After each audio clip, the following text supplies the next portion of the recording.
Hello, good morning to everybody. Organizers were having a hard time getting us in place, but we are finally here.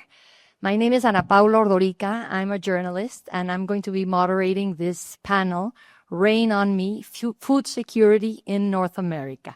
And I'm going to be happy to be moderating John Bode, President of the Corn Refiners Association, Jorge Esteve, President of the Consejo Nacional Agropecuario, Carrie Conway, Director of the North American Agricultural Advisory Network, and Hector Luján, CEO of Hortifruit. So let's dive in. I'm going to start by asking Carrie, as part of the NAAAN's network, you highlight the beauty of our differences, Mexico, United States, and Canada. Each country brings something distinct to the table, yet we share common challenges. There is climate change, there is labor shortages, and the need for innovation. Why do you think this dialogue, and particularly including the private sector in this dialogue, why is it important, Carrie? Well, thank you, Ana Paula, and good morning, everyone.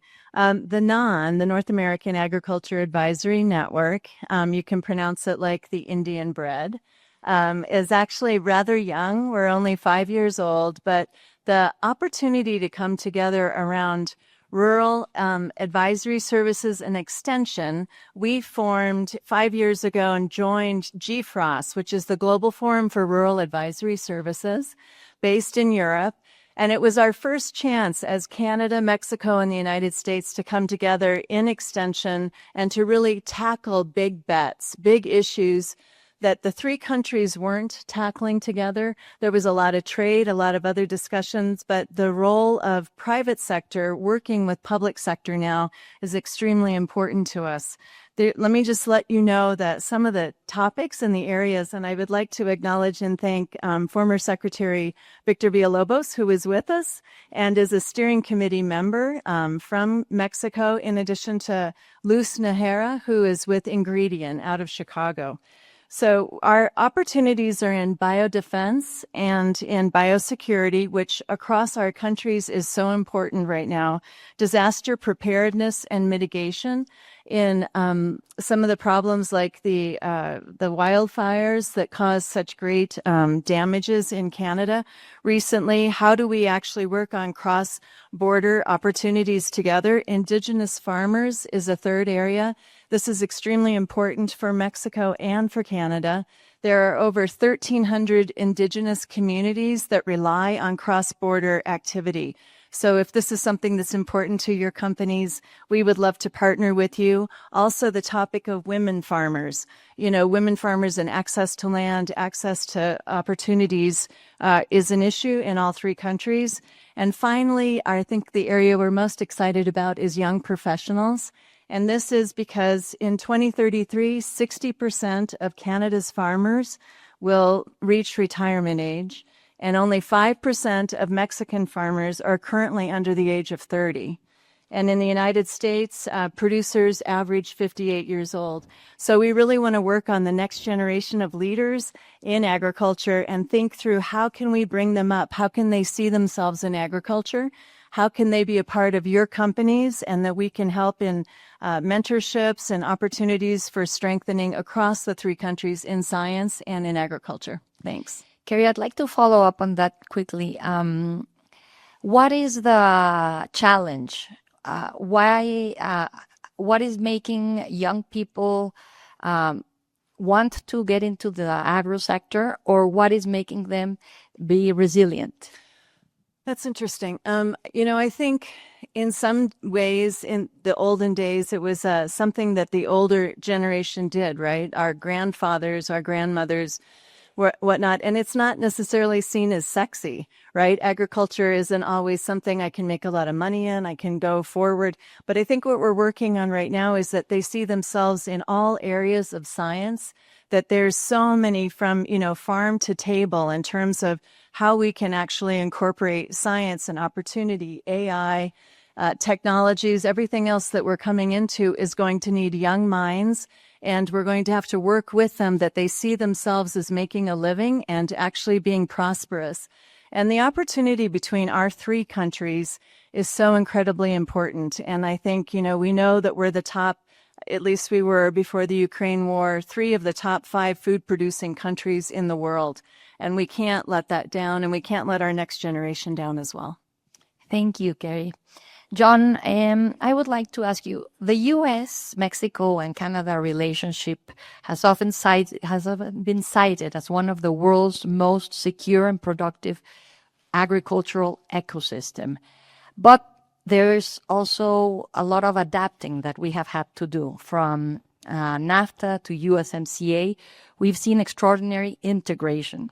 How do we build on this to make the region even more resilient, specifically thinking about climate change, new trade irritants, and China's growing influence in the global food market?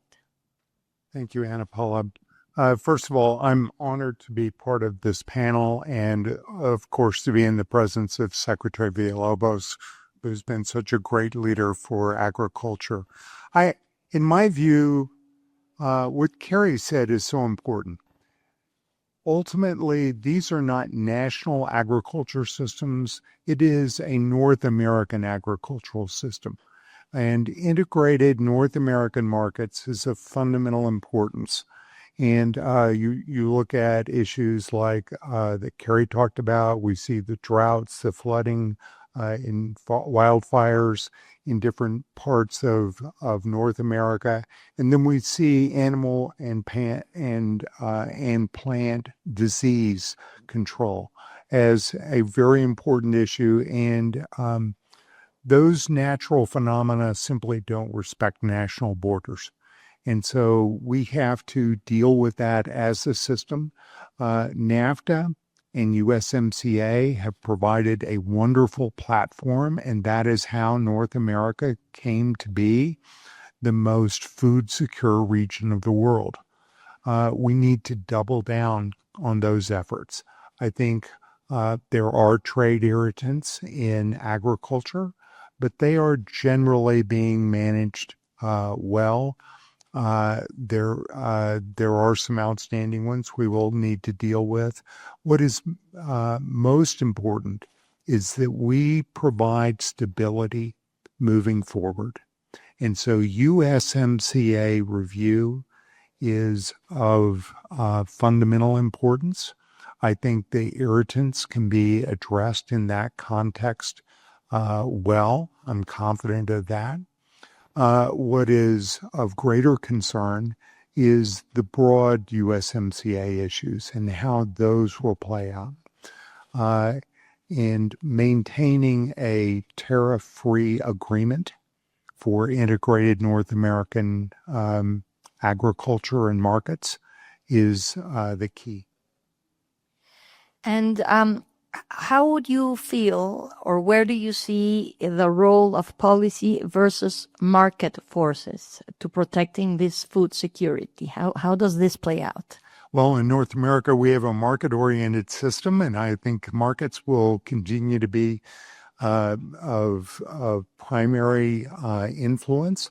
But we need to recognize that policy is setting very strong guardrails on the market opportunities.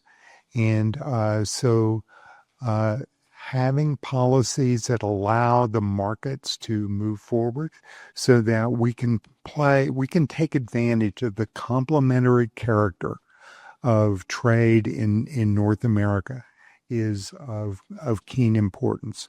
There are always pressures for protectionism, and we need to recognize those, but deal with them in a way that recognizes also what is best for consumers, because it is the consumers that make up the great populations of our democracies, and that needs to be an important consideration that is all too often given second-tier treatment. But do you have something, a policy in mind that you can share with us so that we can understand where you're going? I believe that we need to recognize what's going on, the pressure with China and the influence of non-market economies in North America, and for Mexico, U.S., and Canada to work together through USMCA review to ensure that those non-market economy pressures are addressed in a thoughtful way that allows the continued development and integration of North American markets is the key. Thank you, John. My next question is for Jorge. Jorge, Mexico has emerged as both a powerhouse and a pressure point in North American agriculture. Labor mobility, supply chain integration, and climate adaptation are top of mind. How can our three countries work together to make this region not just complementary, but competitive, a true food security bloc? Thank you, Ana Paula, and thank you for everybody being here. Secretary Villalobos, muchas gracias. And obviously, to form part of this panel is an honor. You make a very good question. I was in Italy, in Como, not to brag, no, but it was. But we had the North American European Union Agriculture Conference, and I think it was very interesting. Because if you see me nodding when Carrie's talking, when Hector is talking, and with John is talking, I do so because we are all agriculture, all farmers are having the same problems across the world. So that's super important. And I would like to just start by putting special emphasis that we are a complementary region, North America. We are the most food secure region. Food security is equal to national security. And I think that's fundamental. We have a responsibility and an obligation.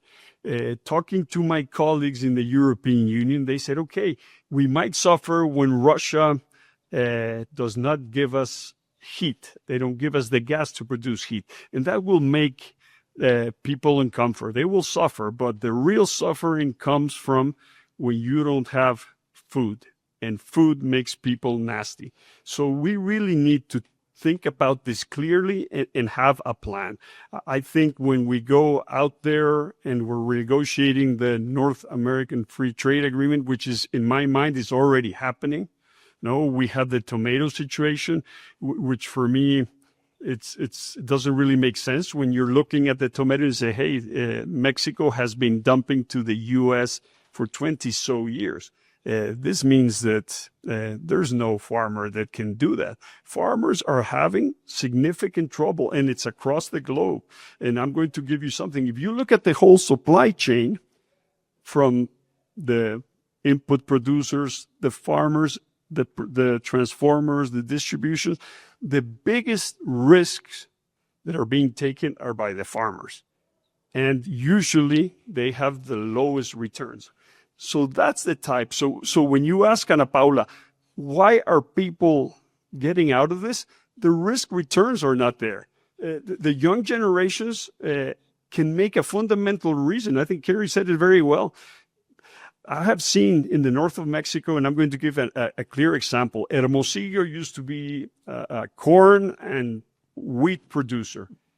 And they have completely transformed themselves. And if you look at the guys making this change, they are the young farmers. They are young guys. They're the guys that are going to adapt the technology. They're the guys who are going to look for new markets. They're the guys who are going to reinvent themselves. So I think that's what we're faced with. And then another thing that for me is fundamental, and you look at the Americans and the Canadians, we have to look for mobility so the Mexicans can go and work in the States and in Canada and in Europe and all over the place. I have bad news for you guys. Mexico is short of labor. And the guys coming in from Guatemala are not coming in anymore. And if you go to Brazil, they're having the same problem. And if you go to Colombia, they're having the same problem. So that's not the solution anymore. We need to look at this challenges in a whole different way. So I think we really need to take it seriously. I think the United States has a lot of strength, Ana Paula, in doing, and they can have the opportunity to twist our hand with tomatoes, with other seasonal products.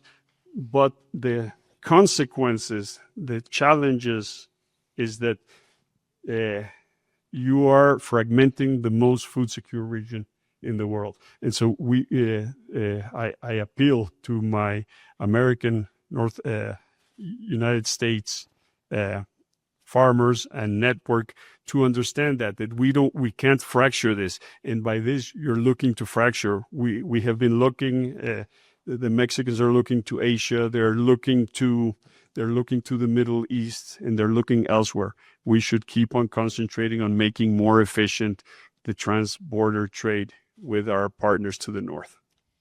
Jorge, but when you say this, I'm thinking the answer can't be only workers' hands in the agro sector. It must be also innovation, technology. How is this moving forward? I think the world is moving fast. Unfortunately, I think Mexico is moving backward, Ana Paula. Yes, you go to a lot of tech. There's a lot of interest, a lot of investment in robotics. There's a lot of investment in automation, and that's fundamental. No, but if all of a sudden you're able to get this automation going, then you're going to be in countries where capital is cheaper, where you have access to finance, where you have cheap electricity. That's what will benefit from robotics. And in Mexico, I think we're looking the other way around. We're looking to avoid people using the best genetics. I get it. They're going and they're saying, hey, the small farmers, they should be farming their Creole corn. The Creole corn has two tons of productivity, and these guys usually have 2 or 3 hectares. So two or 3 tons, let's exaggerate, let's go to 4 tons and 4 hectares. These guys, if you look at what price they're selling the corn, you're going to keep them poor for the rest of their lives. So for me, I see them while the world is progressing, while the U.S. is producing cheaper. And I can give you an example in cotton. The cotton in the U.S., it needs a lot less fertilizers because they have the genetics to resist pests. And in Mexico, we're not including it. So we're going back to the Middle Ages, and we're tying the hands of our farmers behind our back, which is super unfair. So I think we need to understand that. I think it might sound romantic. Genetically modified sounds horrible. It sounds like a Frankenstein, but that's not what it is.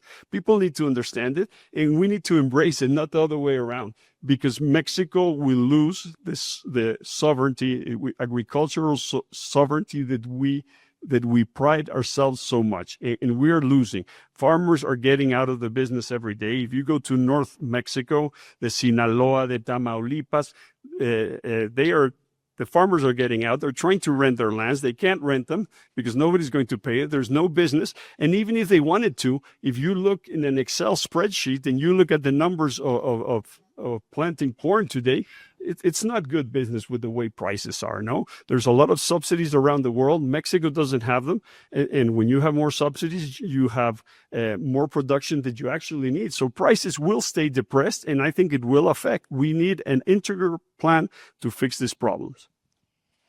I don't know if this is ideology or what is it that is moving us backwards. Yes, I think ideology and politics. I think both. I think if you go to the rural parts of Mexico, they're very proud of their native corns. So, hey, the government tells them what they want to hear. So it's a mix of ideology and politics. But at the end, the result is maintaining farmers oppressed and below the poverty levels. Thank you, Jorge. Hector, now that we are talking about infrastructure, you lead a company that literally cultivates innovation across borders. Let's talk about 2 issues that keep coming up in every agricultural conversation: water management and what we've been talking about right now, the next generation of leaders. How can we rethink water use, especially under increasing climate stress, and attract young people to agriculture? Well, thank you. And good question. like to acknowledge a great audience to today of people that have been working in this sector tremendously in solving these issues as well. On the water situation, I think you go around the world and it is in dire need of moving to much more efficient programs, not just of how we irrigate, but also as to how we take care of the aquifers and the water that it is there today, and how do we build the future infrastructure that can bring water to the locations where we can harvest the best crops. And with climate change, that might be even changing today, that we need to adapt to look at new areas where that could be the day of tomorrow. There's other new technologies as well as desalination.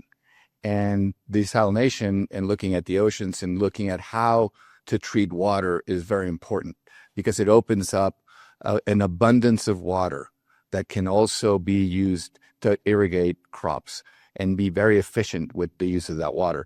Water is going to be more expensive every time.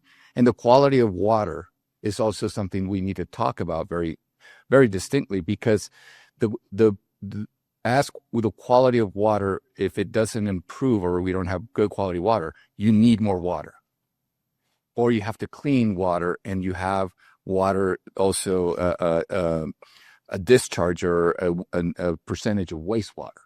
And so we got to look at water as not as an abundant resource, but as a scarce resource that we need to invest in technologies across the world in order to maximize the use of water.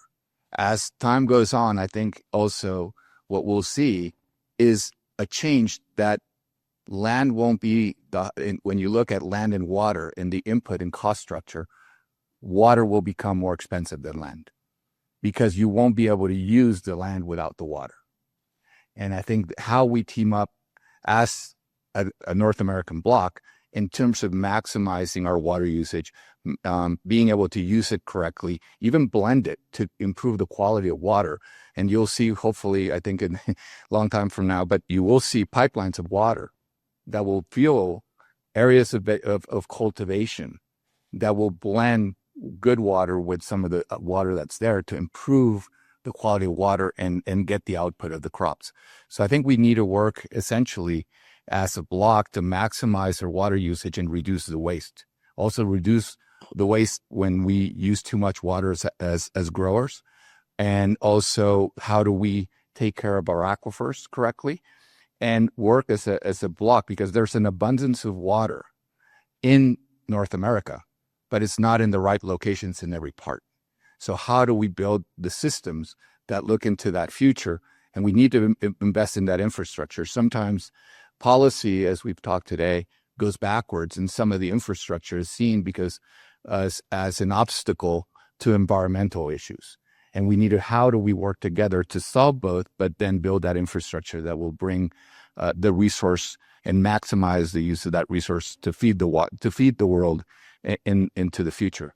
In terms of talent, I think we need to team up between the whole, North America has to make it exciting to come into agriculture.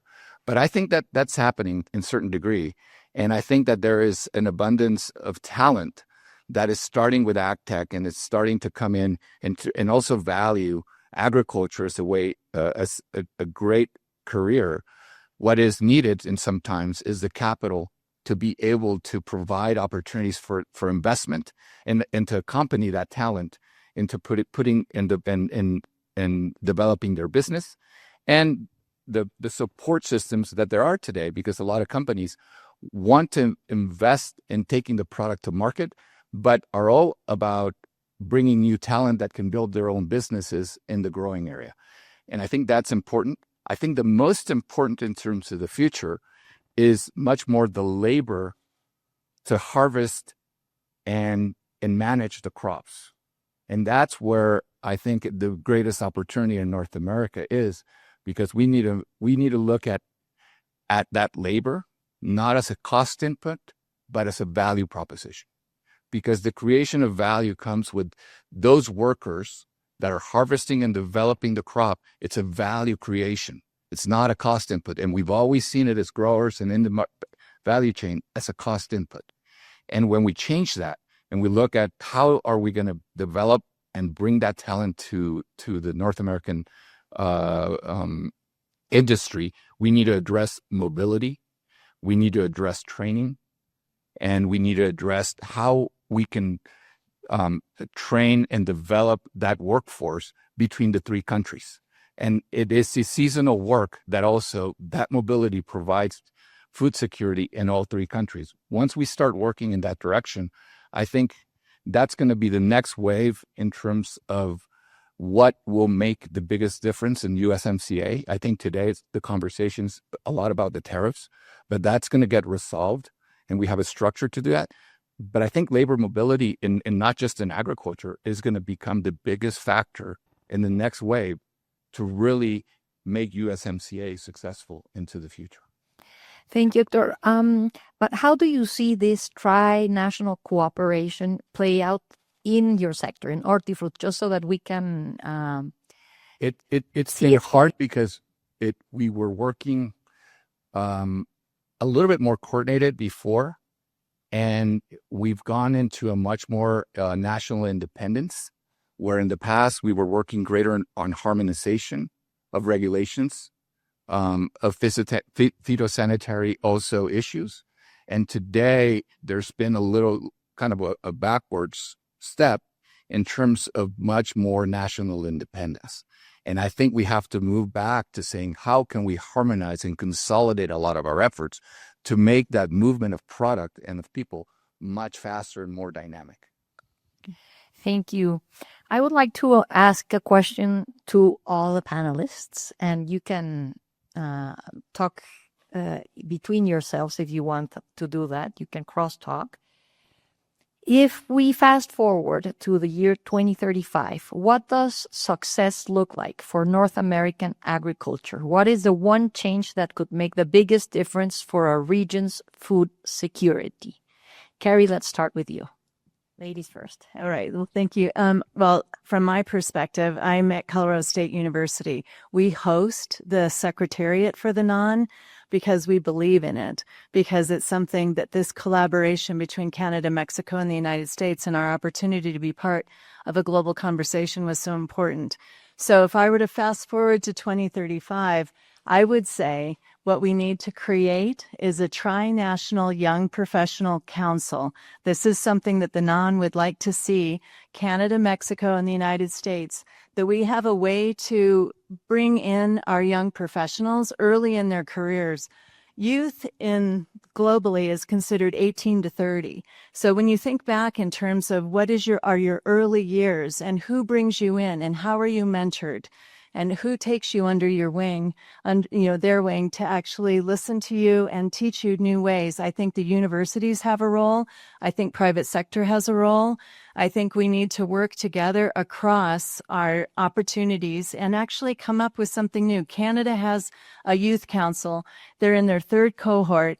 They have actually reported, this group of young professionals and students report directly to the Minister of Agriculture in Canada, and they have ideas and they're listened to. Why don't we create that for our three countries and have the best and the brightest in agriculture come in, and we actually work together and receive their ideas, listen to them, incorporate them into our work, and I think we'll have a different way of looking at things in a few years' time.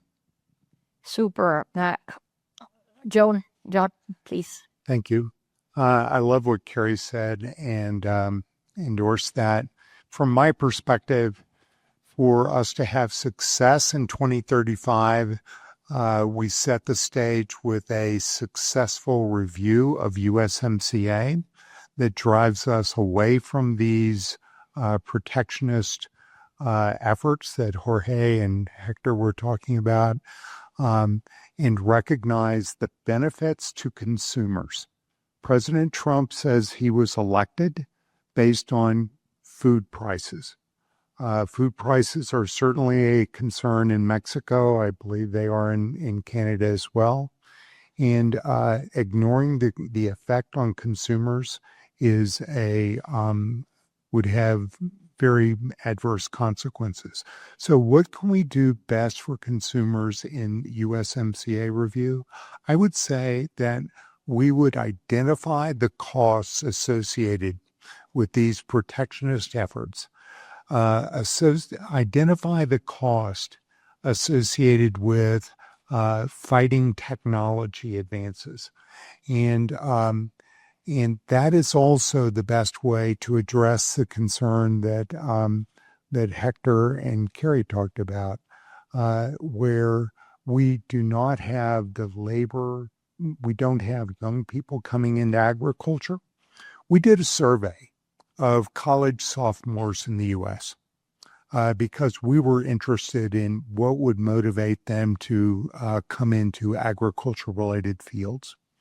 We found they knew practically nothing about agriculture. You could just see in their answers that they thought we were all out hoeing the fields all day. And so they don't understand the brilliant challenges that agriculture faces, that precision agriculture uses GPS that is far more accurate than commercial airlines. The environmental advances that are being made in agriculture, those are thrilling challenges that will inspire them if they better understand that the opportunity is there and that agriculture and related industry is substantial part of the economy. We're 20% of the U.S. economy. We have twice as many people in agriculture manufacturing as automobile manufacturing in the U.S. So this is a major industry doing important work with exciting challenges, and that should inspire the young people and also best advance consumer interest. Thank you, John. Jorge? I would probably start with a quote that from Bill Gates. Bill Gates said that over the next 10 years, there's going to be more technological breakthroughs than in the whole history of humanity. And I think that's what we're going to face. So I am positive. I think a lot of the challenges that we will face, technology will be the answer. Through genetics, through automation, robotization, better markets, less intermediation. And so that's super important in improving the profitability of the farmer network.